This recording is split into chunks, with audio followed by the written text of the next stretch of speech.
Hi friends, நம்ம கண்மணி அன்பு மெசேஜில் வந்து நாளைக்கு என்ன நடக்குதுன்னு பார்க்க போகிறோம். ஸோ பார்த்தீங்கன்னா நம்ம கண்மணியும் பார்த்தீங்கன்னா அன்பும் பார்த்தீங்கன்னா நம்ம கொடைக்கானலுக்கு வந்து கிளம்பி போயிட்டுருக்காங்க. அப்படி போயிட்டுருக்கும்போது பார்த்தீங்கன்னா பயங்கரமாக என்ஜாய் பண்ணிட்டு போயிட்டே இருக்காங்க.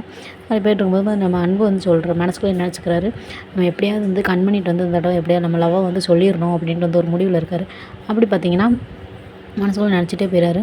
அப்படி வந்து பேசிகிட்டே போகும்போது பார்த்தீங்கன்னா நம்ம இந்த விஷயத்தையும் சொல்லிடணும். அதுக்கப்புறம் வந்து நம்ம ஏற்கனவே வந்து வெண்ணிலாவை காதலிச்சோம்ல, அந்த விஷயத்த சேர்த்தே வந்து சொல்லி அதுக்கு எல்லாத்துக்குமே ஒரு முடிவு கட்டிடணும் அப்படின்ற மாதிரி நம்ம அன்பு வந்து மனசுக்குள்ளேயே நினச்சிட்டு போகிறாரு. அப்படி போயிட்டுருக்கும்போது பார்த்திங்கன்னா அங்கே போயிட்டு வந்து ரூம்லாம் புக் பண்ணி எல்லாமே வந்து போயிட்டாங்க. போனதுக்கப்புறம் பார்த்திங்கன்னா நம்ம வெண்ணிலா எப்பயும் போல் வந்து சும்மா இருக்க மாட்டாங்களா. ஸோ அவங்களும் போய் சர்ப்ரைஸ் பண்ணுறன்ற பேரில் அவங்களும் அங்கே போயிடுறாங்க. அதுக்கப்புறம் பார்த்திங்கன்னா நம்ம கார்த்தியோட ஒய்ஃப் அவங்களும் வந்து ஹனிமூனுக்கு வந்து வர்றாங்கன்னு இருக்காங்க. அவங்களும் வந்து வந்திருக்காங்க. ஸோ அப்படி வந்து பார்த்திங்கன்னா இவங்க 3 பேரும் சேர்ந்து தான் வந்திருக்காங்க. அப்படி வந்திருக்கும்போது பார்த்திங்கன்னா வெண்ணிலா எப்படி உங்களை சந்தோஷமாக இருக்க விடுவேன் அப்படின்னு சொல்லியிருக்காங்க. வந்து வெண்ணிலா வந்து வந்திருக்காங்க. உடனே அன்பு இருந்துட்டு என்ன நீ வந்துட்டியா, நான் எப்படி இவ கூட இருக்கேன்னு சொல்லிட்டு இவங்க 2 தனியாக இருக்கும்போதெல்லாம் நம்ம வெண்ணிலா வந்து ஒளிஞ்சு நின்று பார்க்குறாங்க.